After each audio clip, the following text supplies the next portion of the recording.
తిరిగి BCN news కి స్వాగతం. ప్రస్తుతం ప్రతి ఒక్కరూ సొంత ఇల్లు నిర్మించుకునేందుకు ప్రయత్నిస్తున్నారు. కానీ ప్రస్తుతం ఉన్న మార్కెట్లో సొంత ఇల్లు సమకూర్చుకోవాలంటే సామాన్య మధ్యతరగతి వర్గాలకు చాలా భారమైంది. ఈ విషయాన్ని దృష్టిలో పెట్టుకుని ప్రాపర్టీ బజార్ వారు ప్రాపర్టీ ఫెస్ట్ 2025 పేరుతో ఈ నెల 7వ తేదీన కాకినాడ ఏపీఎస్పీ ఎదురుగా పవిత్ర అవెన్యూస్ గేటెడ్ కమ్యూనిటీలో మెగా ప్రాపర్టీ షో నిర్వహించారు. ఇయర్ ఎండింగ్ బిగ్గెస్ట్ డిస్కౌంట్ ఆఫర్లలో స్థిరాస్తి కొనాలనుకున్న వారు, సొంత ఇల్లు సమకూర్చుకోవాలనుకునేవారు, ఈ కార్యక్రమానికి వచ్చి కొనాలనుకున్న వారు తమను సంప్రదిస్తే వారికి అందుబాటు ధరల్లో మంచి ప్రాంతాల్లో సొంత ఇల్లును వారు అనుకున్న బడ్జెట్లో ఏర్పాటు చేస్తామని property Bazaar managing director Sivasatya Sai Prasad తెలియజేశారు. ఈ అవకాశాన్ని ప్రతి ఒక్కరూ వినియోగించుకోవాలని ఆయన కోరారు. ఈ కార్యక్రమంలో నగర ప్రముఖులు, సంస్థ సిబ్బంది తదితరులు పాల్గొన్నారు.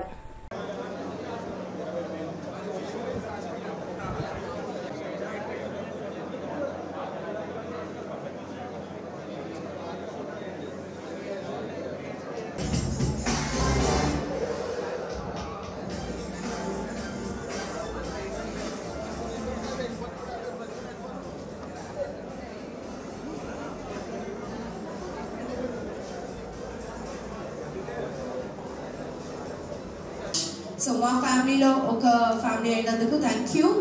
ఓకే, సో మరి ఇంకా మన ఫ్యామిలీ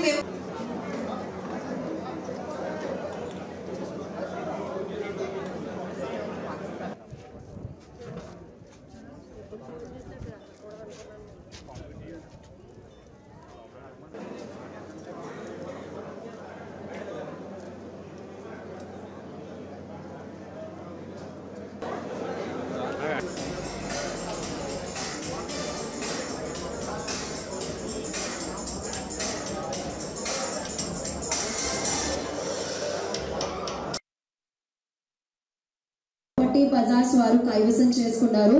మరి ప్రతి ఒక్కరి సొంత ఇంటి కళని నెరవేరుస్తూ ముందుకు వెళుతూ ప్రతి ఒక్కరి బట్ మీరు పర్చేస్ చేశారు, ఎలా అనిపిస్తుంది సార్? ఒకసారి ఇలా వచ్చి మిడిలో నిల్చోము.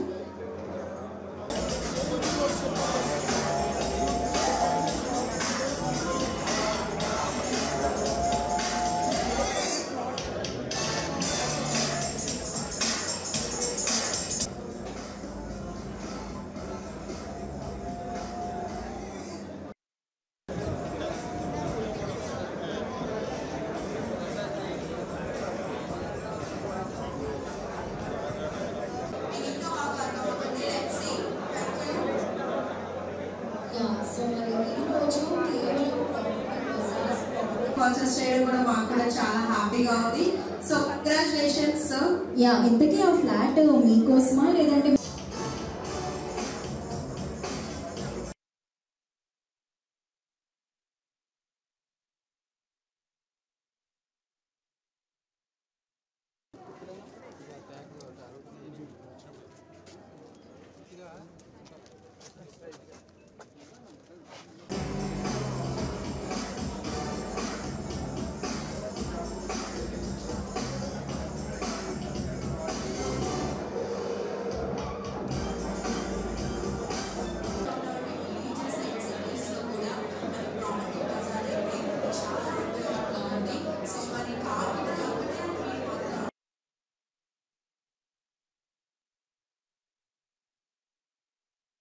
మీకోసం ఇంకొక ఫ్లాట్ ప్లాన్ చేయొచ్చు కదా? మీరు ఒక్కరే, మీ కప్పులు వెళ్తే సరిపోతుందా కేరళ ట్రిప్కి? మీ పిల్లలు కూడా తీసుకెళ్తే ఒక ఫ్లాట్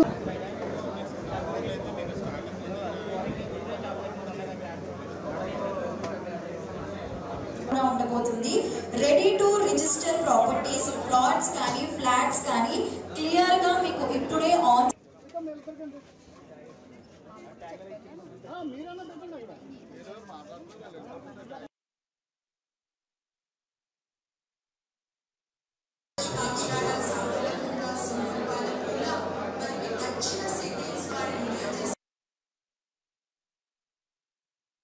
స్లాట్ బుక్ చేద్దాము, ఏమంటారు? సాయంత్రంలోగా ప్లాన్ చేసి వచ్చేసేయండి, ఓకేనా?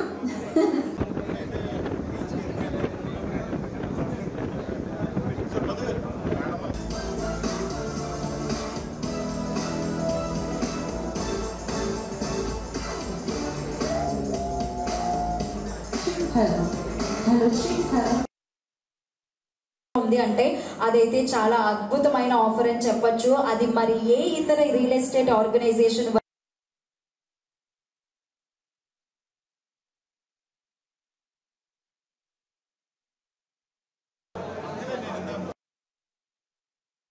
ఈ అద్భుతమైన mega discounts and offers and ప్రతి ఒక్కరూ కైవసం చేసుకోవాల్సిందిగా కోరుకుంటున్నాం.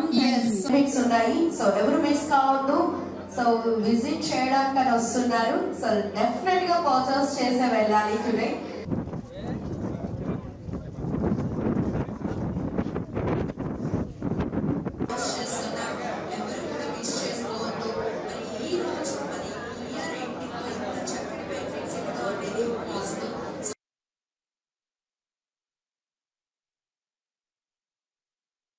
అందరికీ నమస్కారం అండి. ఈరోజు ప్రాపర్టీ ఫెస్ట్ 2025 కార్యక్రమానికి ఇచ్చేసిన అందరికీ కూడా నా హృదయపూర్వక ధన్యవాదాలు. యాక్చువల్గా మేము ఇచ్చిన పబ్లిసిటీ కానీ మా అసోసియేట్స్ ఇచ్చిన ఇన్విటేషన్స్ కానీ బేస్ చేసుకుని ఇక్కడికి వచ్చిన జనసందోహం యాక్చువల్గా వాళ్ళకున్న నీడ్ ఫుల్ఫిల్ అయిన వాళ్ళు ఇచ్చే ఫీడ్బ్యాక్ మాకు చాలా ఆనందంగా ఉంది. ఇవాళ మేము ఇస్తున్న ఆఫర్లు ఏవైతే ఉన్నాయో అది చాలా వాళ్ళు ఇన్స్పైర్ అయ్యి వాళ్ళు బుకింగ్స్ వాళ్ళు చేసుకుంటున్నారు. సో అలాగే ఇంకా నీడ్ఫుల్ ఎవరైనా ఉన్నా కూడా ఖచ్చితంగా ఈ రోజు ఈవెంట్ ని యూటిలైజ్ చేసుకోండి. మాకు కోఆపరేట్ చేసిన మొత్తం మీడియా మిత్రులకు కానివ్వండి, మా అసోసియేట్స్ కానీ అందరికీ కూడా హృదయపూర్వక కృతజ్ఞతలు. Thank you so much. సహాయ సొసైటీ ఆధ్వర్యంలో సంక్షేమ వసతి గృహాల్లోని కాలేజీ విద్యార్థులకు రీయూజబుల్ శానిటరీ నాప్కిన్స్ పంపిణీ చేశారు. డాక్టర్ బిఆర్ అంబేద్కర్ వర్ధంతిని పురస్కరించుకుని సాంఘిక సంక్షేమ హాస్టల్స్లోని పిల్లలకు అంబేద్కర్ గురించి వివరించడంతో పాటు వారి ఆరోగ్యానికి సంబంధించి డాక్టర్ శివరంజని ఎంబీబీఎస్ డీజీఓ సలహాల సూచనలు అందజేశారు. ఈ సందర్భంగా ఆమె మాట్లాడుతూ సంక్షేమ వసతి గృహాల్లోని బాలికలకు స్వచ్ఛంద సంస్థలు ఇలాంటి కార్యక్రమాలు ఏర్పాటు చేయడం అభినందనీయమని అన్నారు.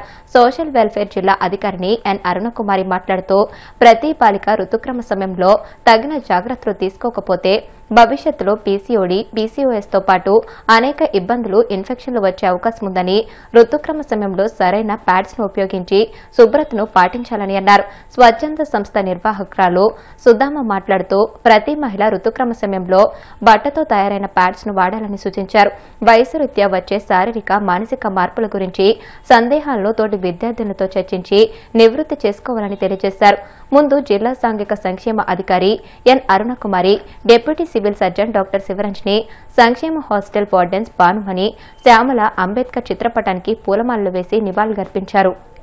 ముఖ్యంగా టీనేజ్ లో మనం ఎదుర్కొనే సమస్యలు ఈ మధ్య కాలంలో చాలా ఎక్కువగా ఉంటున్నాయి. పర్సనల్ హైజీనిక్ గా కానీ ఎలా మనం వాటిని ముందుకెళ్ళాలి వాటి నుంచి అనేది మీరు కొంచెం కాన్షియస్ గా అయితే ఈ విషయాల్లో ఉండాలి. ఎందుకంటే ఇప్పుడు మనం ప్రికాషన్స్ తీసుకోకపోతే ఆఫ్టర్ టీనేజ్ తర్వాత చాలా ఎదుర్కోవాల్సినవి వస్తున్నాయి హెల్త్ పరంగా. ముఖ్యంగా మనకి ఆ టైంలో ఆ తర్వాత వచ్చే పీసీఓడి ప్రాబ్లమ్స్ కానివ్వండి చాలా ఎక్కువైపోతున్నాయి. ఆఫ్టర్ మ్యారేజ్ తర్వాత కూడా కన్సీవ్ అవ్వడం కూడా ఒక పెద్ద టాస్క్ అయిపోతుంది ఇప్పుడున్న జనరేషన్కి. సో ఏ టైంలో ఏం చేయాలి, ఎలా మనం హెల్త్ పరంగా కానివ్వండి ఆ సర్టెన్ పీరియడ్ ఏ విధమైన హెల్త్ డైట్ తీసుకోవాలి, ఏ విధంగా మనం కాన్షియస్గా ఉండి పర్సనల్ హైజెనిక్గా ఉండాలి అనేది మేడం గారు వివరిస్తారు. దానిలో భాగంగా సహాయ చారిటబుల్ ట్రస్ట్ ద్వారా మన సుధామ మేడం గారు మీ అందరికీ కూడాను రీయూజబుల్ శానిటరీ నాప్కిన్స్ తీసుకొచ్చారు. మీ మీద ఉన్నటువంటి మీకు ముందుగానే పరిచయం ఉన్నటువంటి మీ మీద ప్రేమతో పిల్లలకి ఎంతో యూజ్ అవుతాయి. ఎక్కడైనా డిస్ట్రిబ్యూషన్ చేయొచ్చు. ఇంత భీమవరంలో మనమే అని కాదు కదా. సో అయినా మా వసతి గృహంలో విద్యార్థులు ఉన్నారు, వాళ్ళకి ఇవి అవసరము అని గుర్తించి వాళ్ళకు మొదటి ప్రయారిటీ మీకు ఇస్తున్నందుకు మన వసతి గృహం అందరి తరఫున మరొకసారి ధన్యవాదాలు మేడం. ఈరోజు నా ఫ్రెండ్ అయిన సుధా ఆవిడ రిక్వెస్ట్ మేరకు మీ వసతి గృహానికి వచ్చానమ్మా. ఇది అంటే చిన్న అకేషన్ కాదు. మనకి జాతీయోద్యమంలో మన ఫస్ట్ లా మినిస్టర్ అయిన డాక్టర్ బిఆర్ అంబేద్కర్ గారి వర్ధంతి అవ్వడం అంటే ఒక సందర్భం. అంత ఉన్నతులు మన వాళ్ళని స్మరించుకుంటూ ఒక సేవా కార్యక్రమం ఆవిడ చేయడం హర్షణీయం.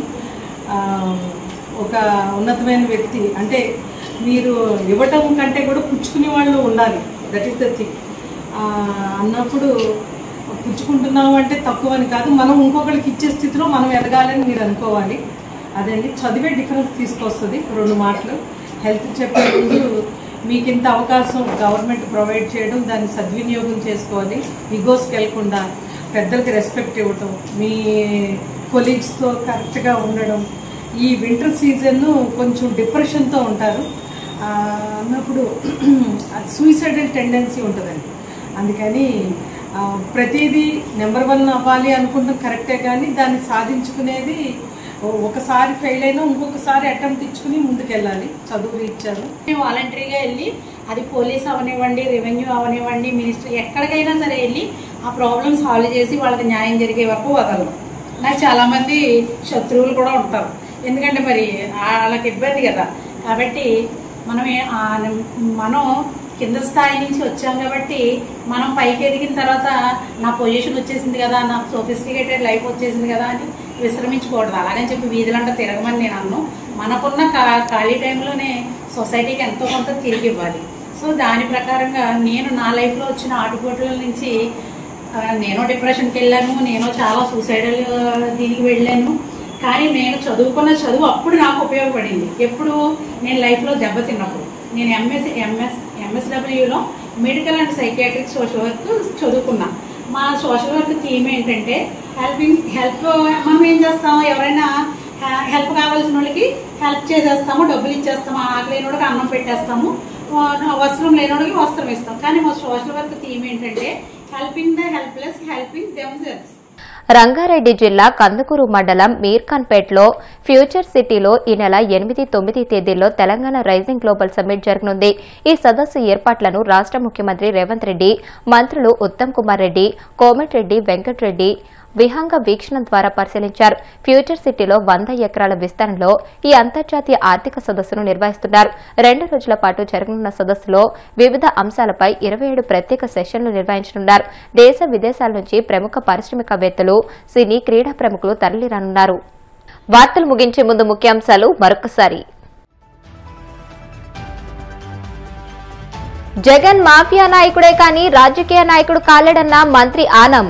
ఒక్క చుక్క పాలు కూడా లేకుండా నెయ్యి తయారు చేయడం ప్రపంచంలోనే 9వ వింత అని ఎద్దేవా. పాలకొల్లు ఎడ్ల బజారులోని కనకదుర్గమ్మ ఆలయ పాలక మండలి అభినందన సభలో పాల్గొన్న మంత్రి నిమ్మల. దేవస్థానం పాలక వర్గాలు సనాతన ధర్మాన్ని కాపాడాలని పిలుపు. సర్వసాధారణంగా జరిగే పేరెంట్ టీచర్ మీటింగ్ ని కూటమి పాలనలో రాజకీయ సభల మాదిరిగా మార్చేశారు. మండిపడ్డ వైసీపీ రాష్ట్ర ప్రధాన కార్యదర్శి లక్ష్మీ పార్వతి. ఈ నెల 8, 9 తేదీల్లో తెలంగాణ రైజింగ్ గ్లోబల్ సదస్సు. మంత్రులు ఉత్తమ్, కోమటిరెడ్డితో కలిసి ముఖ్యమంత్రి రేవంత్ రెడ్డి ఏరియల్ సర్వే. ఈ వార్తలు ఇంతటితో సమాప్తం. మరిన్ని వార్తల కోసం BCN digital YouTube channel, Facebook page ని ఫాలో అవ్వండి. అప్డేటెడ్ వార్తల కోసం ప్లీజ్ సబ్స్క్రైబ్.